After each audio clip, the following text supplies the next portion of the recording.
Hi, it's Chrissy Miles, and you're watching The Chrissy Miles Show, where I teach you how to take eternal truth and produce extreme results.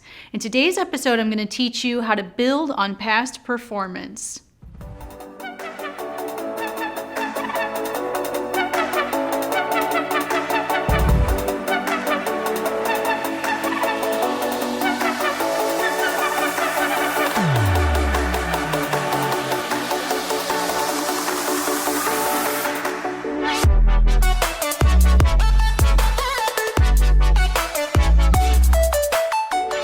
Sometimes it feels in today's market, if you're not innovating new products or services, your business will stagnate. And while that's true to a certain degree, I want to show you today how you can approach problems and challenges by building on previous progress and not feeling like you have to always start over from scratch whenever you have a setback. But first, subscribe to this channel and click the bell to get notified of more of my proven methods to get more out of life. Let's get started. Here's step number 1. You have to realize that nothing in life is new.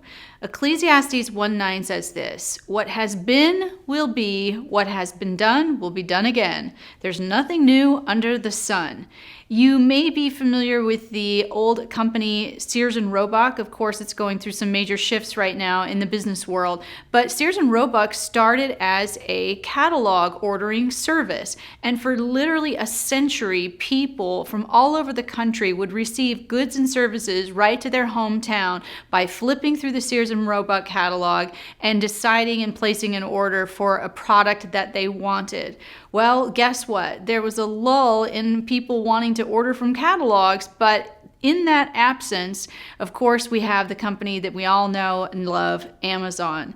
You see, it's really the same idea. What Sears and Roebuck had been doing with their catalog ordering service, Amazon just upgraded it to offer what we have today, which is basically on-demand purchasing. But nothing in life is really new, and if you want to be successful in life, you can build on past performance by looking at problems and scenarios that are going on in this world and simply reinventing them or updating them for the new century. So here's a question for you. What is a problem area that you often experience in your life? And instead of thinking about all the problems, tell me what you can actually do to work in this area by building on certain successes that you are already having. So comment below if you have a sticky situation in your life or a problem you've been experiencing. And if you could simply reframe it a little bit, you might actually be able to build upon something that is actually working. Here's step number 2. You can't solve every problem. 1 Corinthians 3 verses 6 and 7 says this: "I planted the seed, Apollos watered it, but God made it grow. So neither he who plants nor he who waters is anything, but only God who makes things grow."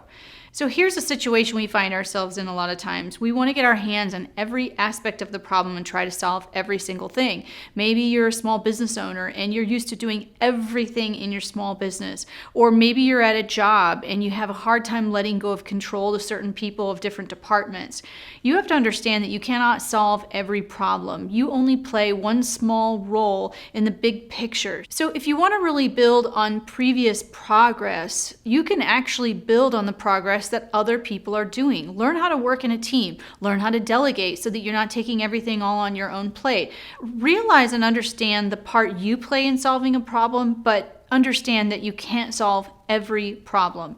Each person plays a role. Figure out what your role is and then work on it. Here's step number 3. Check your foundation.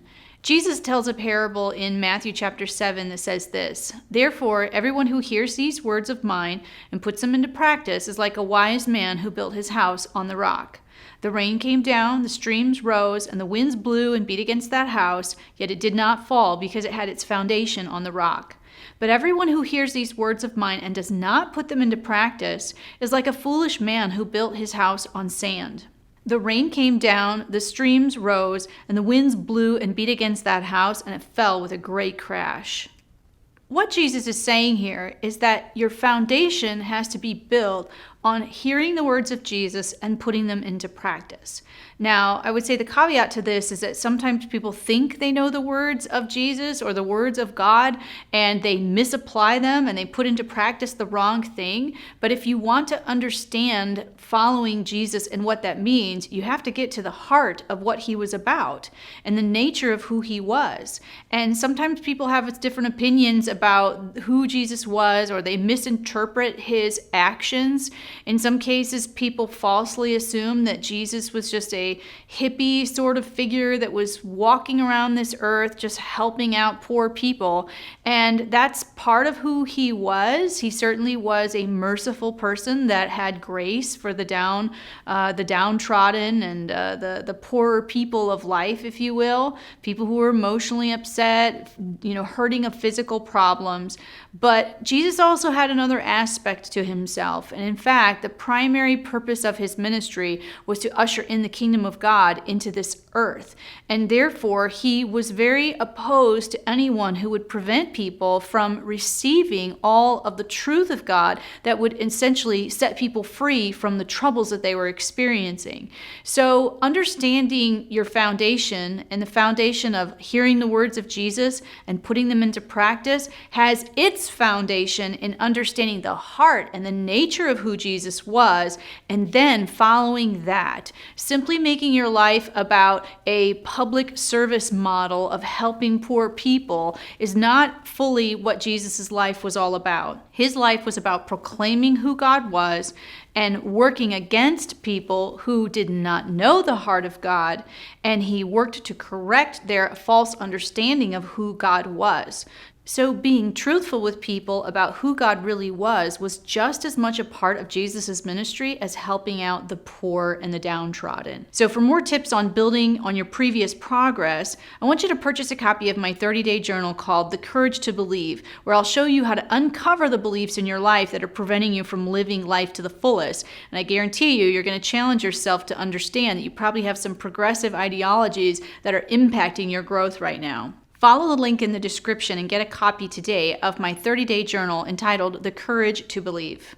Here's step number 4. Check your progressive tendencies. We have a philosophy in our society today that everything old has to change, or you have to throw out everything you thought you knew about life and truth and embrace a constantly evolving doctrine or worldview. Well, the reality is there is a truth that exists that's eternal, that can't be changed, and when you run into trouble, you shouldn't throw out that truth or attempt to establish your own truth. You need to dig deeper into the truth and to God, who is the source of that truth, in order for you to perceive and understand the nature of truth in light of the circumstances that you are experiencing. Thanks for watching today, and I hope you enjoyed these tips about building on previous performance. If you liked this video, hit the thumbs up button, and if you know somebody who always seems to shift back and forth with every new wave of teaching or doctrine or cultural norm, share this video with them. And if you haven't done so yet, make sure you subscribe to this channel for episodes each Tuesday where I teach you how to get more out of life. Thanks for watching.